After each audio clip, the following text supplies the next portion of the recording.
Good morning, boys and girls. All right. Back to rules. Where we left off last.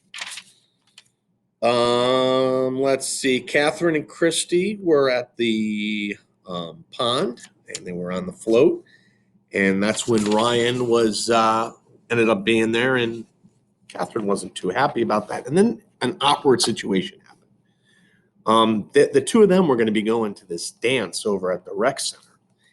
And Krista really wanted Catherine to come. And she tried to think of excuses not to come.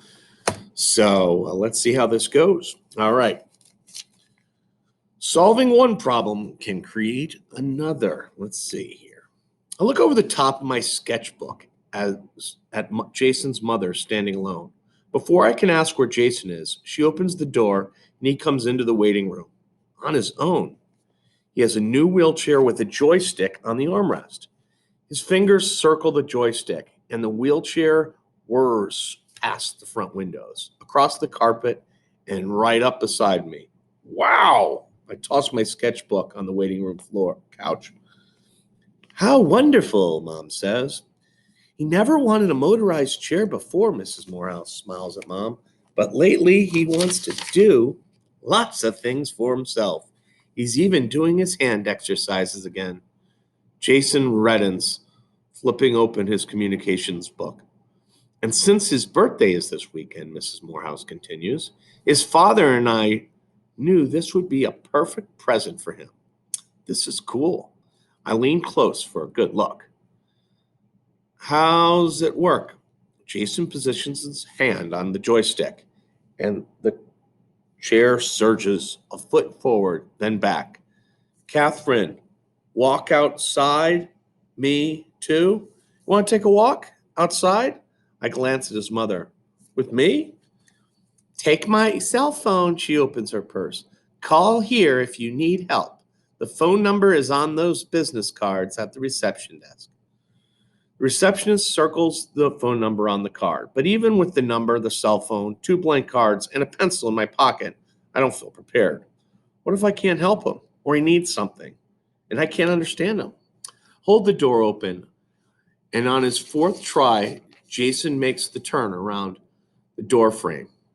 All the way down the ramp, I hold my breath, repeating, slow, slow, in my head like a prayer, so he doesn't go too fast and tip or fall. The bottom of the ramp, I let my breath go, relieved. Whew. Where to? Clusters of people stand near the shops, and the brick sidewalks look too bumpy and uneven for a wheelchair. I wish I could take Jason to Elliot's Antiques and show him all the bottles and old things, but there's a long flight of stairs, and the aisles are way too narrow for a wheelchair.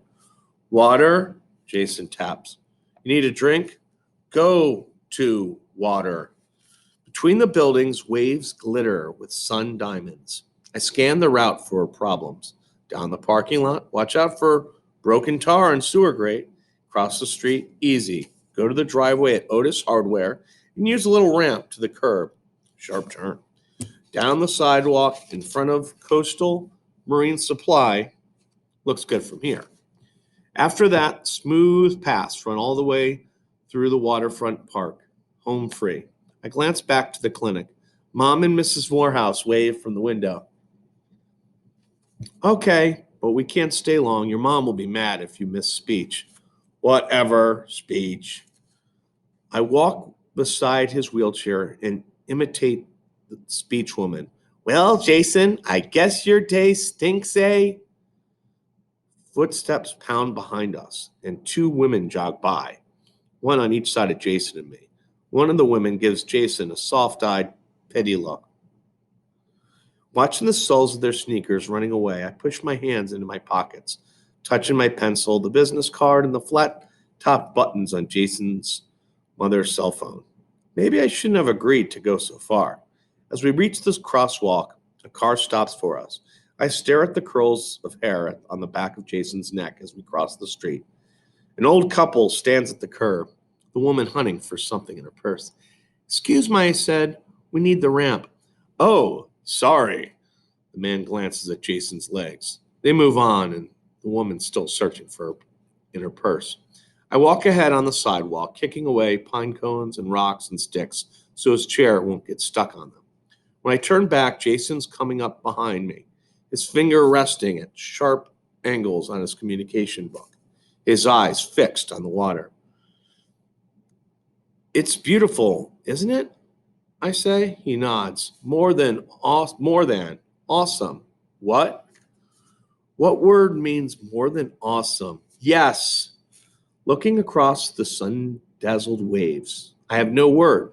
I think after awesome, you're done with words. Make card more than words. Even though we're blocking the sidewalk and people have to step on the grass to go around us, I take a blank card from my pocket and write more than words across the top, searching for something to draw. Not even the ocean seems perfect. No picture. And we will stop there today. And so they're in the middle of their walk, and that's what we will continue. Remember, tomorrow, your next response sheets are due by noon. And by then, we will have gotten through this chapter for sure. And all right, have a wonderful day.